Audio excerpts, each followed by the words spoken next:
Master Grade Jesta.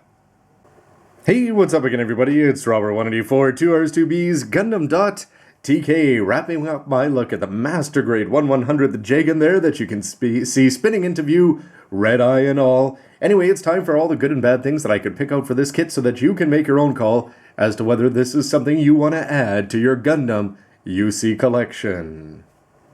Negatives first here. Well, this guy should be piloted by one of the TriStars, and you get to choose which one, or do you?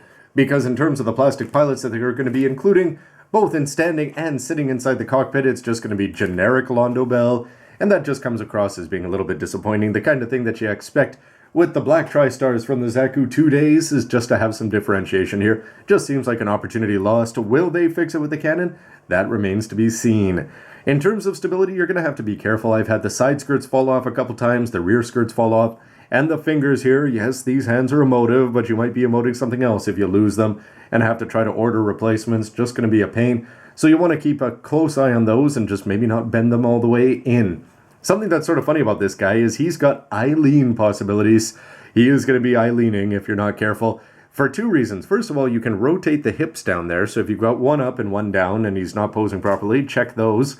But then remember, he's also got the old Inspector Gadget stretch legs down there. One of them is just going to, if one of them was up and the other one down again, you can just sort of have things look a little bit wonky. So you'll just want to keep an eye out for that.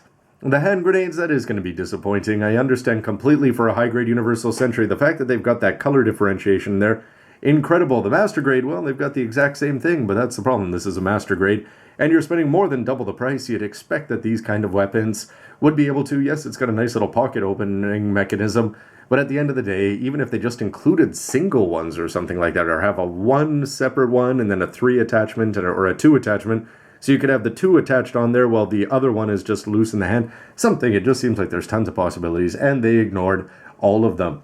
For me, the Pod Vulcan up on the top of the head is going to be looking a little dull in terms of the barrel, so that's why I went in and added that green sticker on there. I'm sure most people won't want to go and do that.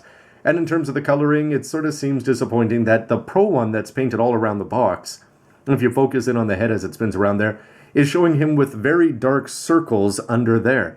Now this is the kind of thing with a Master Grade today that why not just put a black piece of plastic under there and then cut out circles on top, if that's the way it's supposed to be done. Otherwise it would just suggest that you sort of just go for a ringed line approach kind of thing, which is what I did with the high grade. To each their own when you want to go paint it up by themselves. However, they've applied so many tiny color apps all over this, it just seems disappointing if that's one that they skipped over. Something else, if you're trying to get these exact same results, is that you're going to have to get access to a Gunpla LED unit red. These ones are harder to get your hands on than the green, as they were only used in, what, Transam Exia, Transam Riser, and the Gen X. Anyway, it just, now we've got another one here. A bit of a knock against it as you see it spin around again is that it is going to be overwhelmingly red and completely ignore the orange that it should be underneath. Yes, Bandai, if you're going to be issuing this in different colors, or they go to the trouble of giving you that clear orange face part, which looked incredible, it's just the kind of thing, why not have orange coming out instead of red? Oh well, maybe we'll get that addressed in the future. The biggest issue, though, is going to have to be just that arm extender there for the shield. It's good. It's not great, though, and it's the kind of thing, seems perhaps a tiny little opportunity lost there. First of all, you can attach it onto either side, that's a big plus, but it also is going to fall off either side when you attach them on there. And when you stretch it out, you're not going to have any immediate rotating options there. The first option is just going to be an upswing, and after that, it just seems that there's more possibilities in terms of bends and twists and nooks and crannies.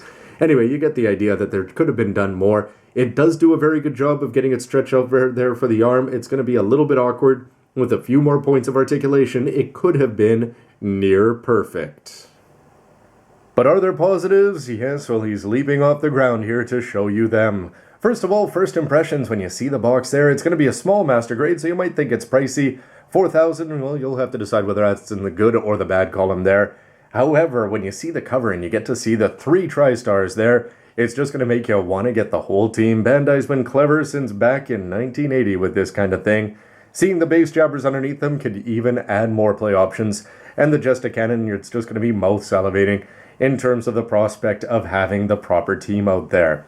Once you do open up the box, though, you're going to be incredibly impressed. First of all, the colors, yes, they're going to be coming across as a little bit dull, but that A-plate, it has 4 colors on there, and all importantly, look at that yellow for the emblem. Look at the yellow on the waist section and those 2 white missiles there. Makes all the difference in terms of quality. Clear parts, orange parts, it's just great.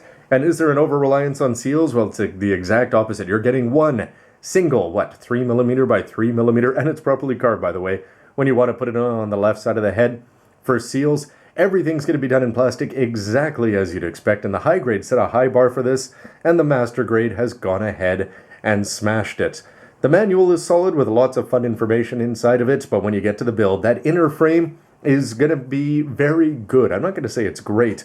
It's not the kind of thing that you're going to want to go out and buy a Jesta just to show off the inner frame and not actually put on the outer armor. But it's a solid build there, and more importantly than the solid build is that there's some parts there that are just incredible in terms of that knee mechanism as you saw it there. A little bit of a knock is just that it's going to have that part that you have to help up every once in a while when you go back for the bend in place. But otherwise, the elbows are just going to be astonishing how well they move there when you put them on together. The arm on the back, it is going to come across as being good. It's got lots of moving parts. The high grade just cheaped out with the 2 different option parts.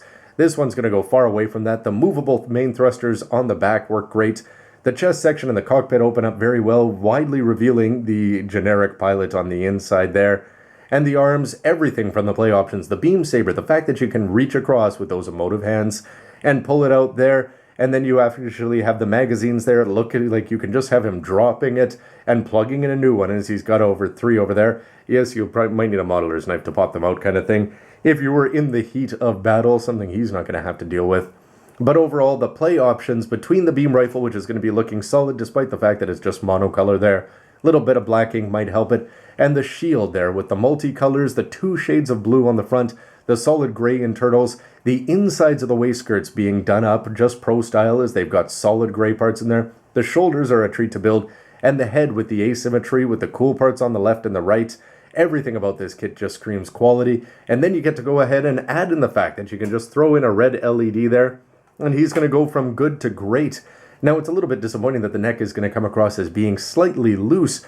However, at the same time, this is going to be quick and easy. And just before I did this part, I took the whole backpack off so that I could take out the head and turn on the light and put it back in there. No problem. It didn't fall out of the hand. It didn't fall off the backpack there. It's just going to come across as being rock solid. And when Bandai puts in the lights and they make them available at retail for relatively reasonable prices, and they make them easy to turn on and off and not have to rip apart 50 parts of your Gundam, I'm talking 1/48 mega size model for the Age 1, keeping it most simple. But this guy, just pop out the neck, turn it on, and put it back in. You can keep it stored in there, no issues whatsoever. High quality, and the fact that it's blasting through in 3 places, the eyes, the camera, the main sensor, and the rear sensor.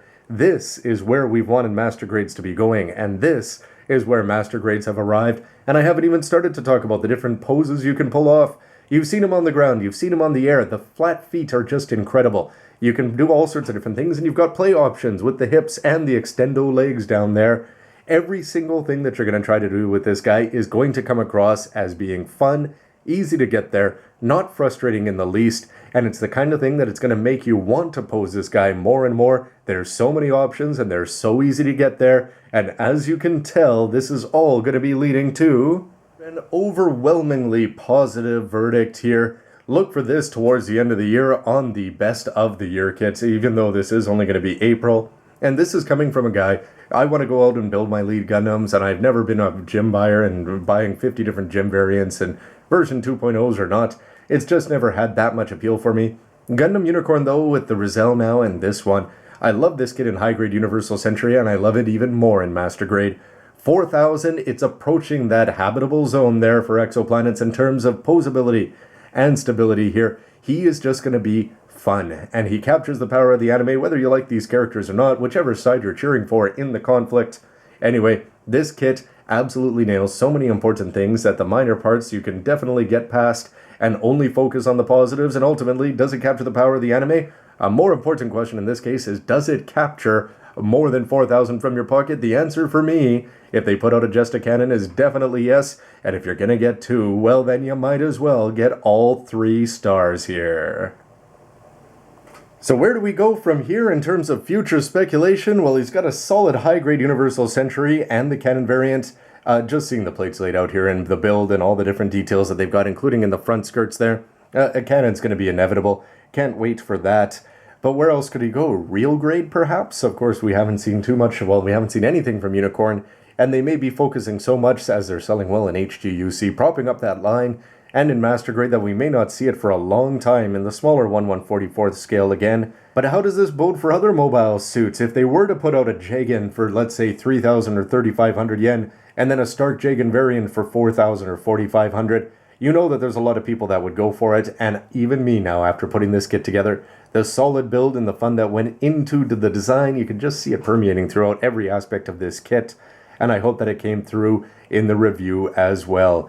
Anyway, everybody, why don't you let me know what you think of the video, of the verdict, of the MS, of the characters, of Episode 7, what's going to happen to them, and are they going to get their head stepped on anymore? Anyway, love to hear your thoughts, and stick around for lots more news, reviews, and everything else you can use, now including high-quality grunts.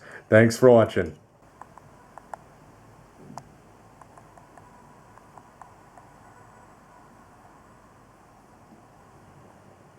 But if you look carefully here,